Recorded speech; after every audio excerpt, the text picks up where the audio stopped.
kita lihat kan dia sudah berkali-kali ya, dan ternyata ya kasarnya tidak pernah sembuh. Jadi sebetulnya kalau orang sudah betul-betul ketergantungan seperti itu, artinya dia memang kemungkinan bisa sembuhnya sangat kecil, karena entah kan karena kepribadian dasarnya, entah karena tidak ada orang yang betul-betul mau membimbing, atau karena dia sudah terlanjur terlalu lama menggunakan narkoba.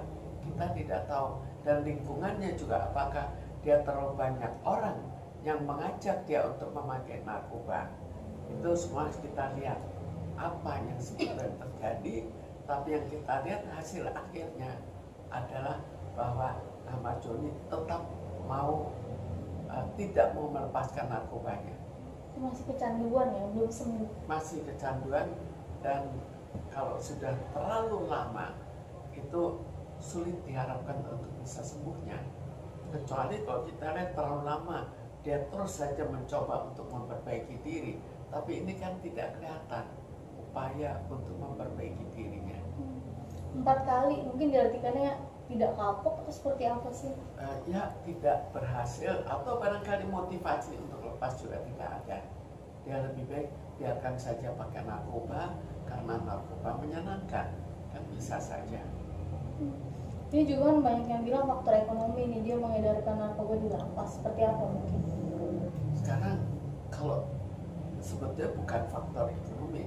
Jadi dia pertama, dia karena pemakai itu kan pasti ada orang yang menjual. Di antara yang menjual ada yang menawarkan, tinggal dia mau atau tidak, itu kan. Jadi kalau misalnya dia mengatakan mau, ya dia lakukan dengan segala risikonya. Tapi mungkin melihatnya seperti apa sih Bu ketika orang mengedarkan narkoba di lapas gitu? Apakah memang ada faktor ekonomi yang menjadi sebab akibatnya? Sekarang orang yang mengedar, menjual narkoba, itu jelas ada faktor ekonomi. Faktor ekonominya ingin jadi kaya. Apalagi kalau dia pengedar besar, ya kaya raya. Faktor ekonomi yang sifatnya demi untuk ya sekedar hidup, sebetulnya tidak ada moralnya bagaimana kalau mau menyusahkan orang lain demi untuk kesejahteraan dirinya. Bu, berarti bisa dibilang Ammar ini sudah ibaratnya sudah tidak bisa ditolong lagi, atau kondisi psikis mental sudah benar-benar rusak. Sampai saat ini belum kelihatan bisa ditolong. Tinggal tanyakan dirinya, apakah ada kemauan? Mungkin ya boleh saja kalau orang mau mengobati dia, tapi apakah dalam dirinya betul-betul ada niat supaya dia tidak menyalahgunakan? Apakah stres yang dihadapi terlalu besar? Atau orang-orang yang memberikan ke dia, memberikan narkoba itu terlalu banyak, itu bisa juga yang terus saja mengajak.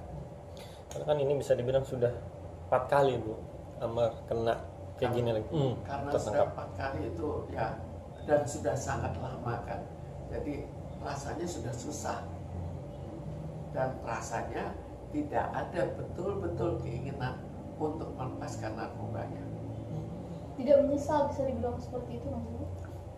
Kalau penyesalan itu kan kita lihat kembali. Jadi kita bayangkan dia pakai narkoba, kemudian narkobanya tidak ada, maka dia merasa macam-macam perasaan yang sebaliknya. Kalau sebaliknya, di situ dia hanya menderita sementara, nyesal sementara, pakai lagi. Jadi yang penyesalan yang sifatnya betul-betul menyesal, itu yang kurang. Berarti bisa dibilang rehab itu bukan jalan keluar untuk para pecandu. Rehab jalan keluar dicoba kan, bukan akhirnya rehab. Mungkin berhasil, mungkin tidak. Sama seperti orang sakit, apakah pasti kanker diobati pasti akan sembuh? Kan dicoba, ini juga dicoba.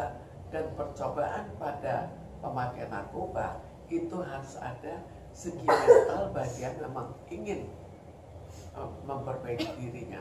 Kalau tidak ingin bagaimana? Tidak ingin, disodorkan langsung pakai lagi, kan susah. Karena narkoba itu sifatnya kalau kita memakai lama-lama kan dosisnya tambah lama tambah dinaikkan, karena tambah lama tambah tidak mempan. Bu, dari kejadian ini kan ramai di pemerintahan, dampaknya membawa ke anak apa sama keluarga nggak kira-kira dari ibu secara ibu? Kita belum tahu sampai seberapa jauh kedekatannya dengan anak. Anaknya masih kecil, anaknya sudah besar, anaknya sudah kesel juga karena perbuatannya. Kita juga tidak tahu bagaimana perbuatannya di dalam rumah sampai akhirnya terjadi perceraian, sampai akhirnya dia pakai lagi narkoba.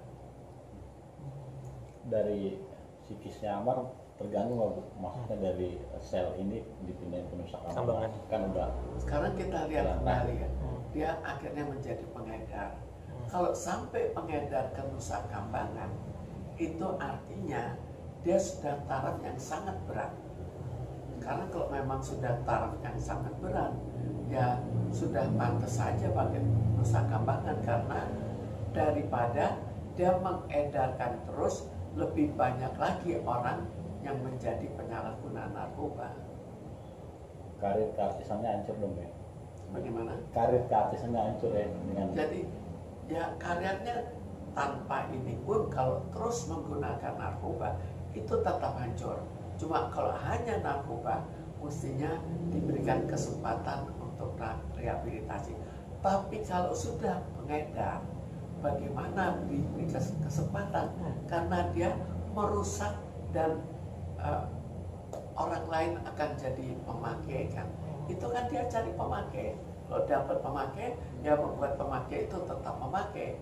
Jadi kan bertentangan dengan ya mental untuk memperbaiki orang, tapi lebih menjatuhkan orang lain dengan ikut menjadi pemakai narkoba.